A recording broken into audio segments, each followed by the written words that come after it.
கம்பங்களே தஞ்சை மாவட்டம் RMS colony பகுதியை சேர்ந்தவங்க தான் பட்டுப்பிள்ளை அருள் தம்பதிகள். பட்டுப்பிள்ளை தஞ்சையில் இருக்கக்கூடிய ஒரு தனியார் கம்பெனியில் வேலை செஞ்சுட்டு வந்திருக்காரு. இந்த தம்பதிகளுக்கு 2 குழந்தைகள் இருந்துச்சு. 2 பேருக்குமே இப்போ திருமணம் ஆயிடுச்சு. திருமணமான பிறகு 2 பேருமே அவங்கவுங்க வேலையை பார்த்துட்டு போயிட்டாங்க. பெற்றோர்கள் கவனிக்கிறது இல்லை.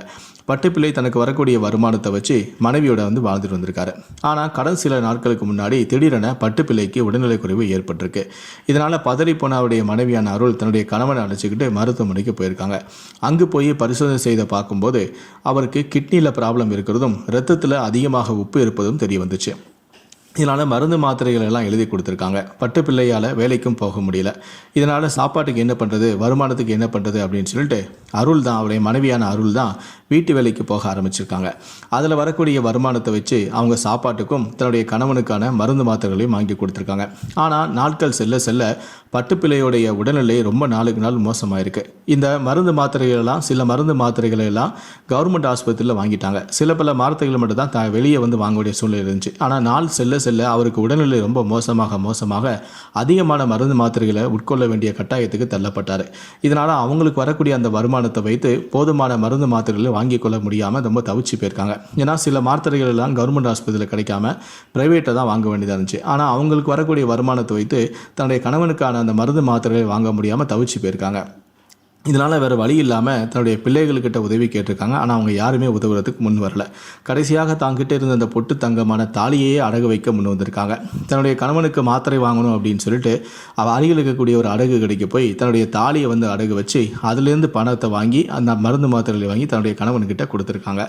இந்த விஷயத்தை கேள்விப்பட்ட அக்கம் பக்கத்துலலாம் உடனடியாக ஜோதி அறக்கட்டளைக்கு இந்த தகவல் சொல்லியிருக்காங்க. இந்த மாதிரி ஒரு தம்பதிகள் இருக்காங்க, பிள்ளைகள் எல்லாம் அவங்களை கவனிக்கிறது இல்லை, அந்த அம்மா தான் வீட்டு வேலை செஞ்சுட்டு வந்திருக்காங்க. இப்போ அவருடைய கணவனுக்கு உடல்நிலை சரியில்லாமல் தாலியை அடகமான வச்சு மருந்து மாத்திரைகள்லாம் வாங்கி கொடுக்கக்கூடிய அளவுக்கு கஷ்டத்தில் இருக்காங்க, உங்களால் எதுவும் உதவ முடியுமா அப்படின்னு சொல்லி கேட்டிருக்காங்க. உடனே அந்த அறக்கட்டளை இருந்து அவங்க வீட்டுக்கு தேவையான மளிகை ஜாமானோட அவங்க வீட்டுக்கு வந்திருக்காங்க. வந்துட்டு என்ன பிரச்சனை என்ன ஏதுன்னு விசாரிக்கும் போது தான் இந்த மாதிரி அவருக்கு நீரில் ரத்தத்தில் உப்பு அதிகமாக இருக்குது, அதனால் மருந்து மாத்திரையை சாப்பிடணும்னு சொல்லியிருக்காங்க. இந்த மருந்து மாத்திரைகள் எல்லாம் எங்களுக்கு கவர்மெண்ட் ஹாஸ்பிட்டலில் கிடைக்காது, எங்களுக்கு பிரைவேட்டில் தான் வாங்கணும் அப்படின்னு சொல்லிட்டாங்க. எங்களுக்கு மாதம் அந்த மருந்து மாத்திரையை மட்டும் வாங்கி கொடுத்தாலே போதும், வேறு எதுவுமே எங்களுக்கு வேண்டாம் அப்படின்னு சொல்லிட்டு அவருடைய மனைவியான அருள் அந்த அறக்கட்டளை தலைவர்கிட்ட கெஞ்சி கேட்குறாங்க. உடனே அவரும் இனி கவலைப்படாதீங்கம்மா, உங்களுக்கு தேவையான மருந்து மாத்திரைகளை நாங்களே கொடுக்குறோம். அது மாதிரி நீங்கள் தாலியை அடகு வச்சதா சொன்னாங்களே, ஆமாம் அடகு வச்சுருக்கேன், பக்கத்தில் உள்ள கடையில் தான் அடகு வச்சுருக்கேன் அப்படின்னு சொன்னாங்க. சரி வாங்க அப்படி போகலாம் அப்படின்னு சொல்லிட்டு அருளை தான் கையோடையே கூட்டிகிட்டு போயிட்டு அந்த அடகு கடைக்கு போயிட்டு அவங்க வச்சுருந்த அந்த தாலியை மீட்டு கொடுத்துருக்காங்க. அந்த அறக்கட்டளையை அந்த தாலி எவ்வளோ அடகு வச்சாங்களோ அந்த பணத்தை செலுத்தி மீண்டும் அந்த தாலியை வாங்கி அருள் கையில் ஒப்படைச்சிருக்காங்க. இதனால் அருள் கண்ணீர் மல்க அவங்களுக்கு நன்றி தெரிவிச்சிருக்காங்க.